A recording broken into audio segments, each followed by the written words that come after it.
बिस्मिल्लाहिर्रहमानिर्रहीम। अस्सलाम वालेकुम। आप देख रहे हैं यूट्यूब चैनल आम सी बातें।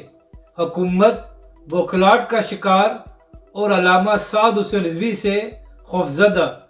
इस वीडियो में हम इसी के मुतालिक बात करेंगे।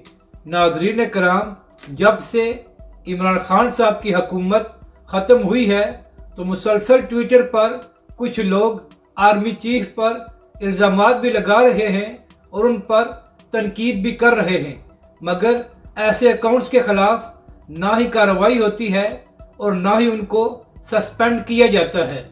जबकि दूसरी जानब तहरीक लब्बैक पाकिस्तान, जो एक सियासी जमात है और पाकिस्तान के आइन और कानून के मुताबिक काम कर रही है, उनके अकाउंट्स को हर बार ट्विटर से सस्पेंड करा दिया जाता है। और 2 दिन पहले इम्पोर्टेड हुकूमत ने यही हरकत की है और तहरीक लब्बैक पाकिस्तान के तमाम अकाउंट्स को सस्पेंड करा दिया गया है।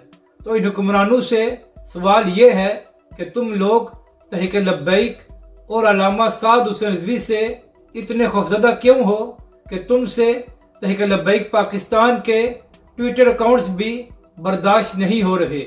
अपनी राय का ज़रूर इजहार करें कि आपको ये वीडियो कैसी लगी और हमारे इस चैनल को भी सब्सक्राइब करें।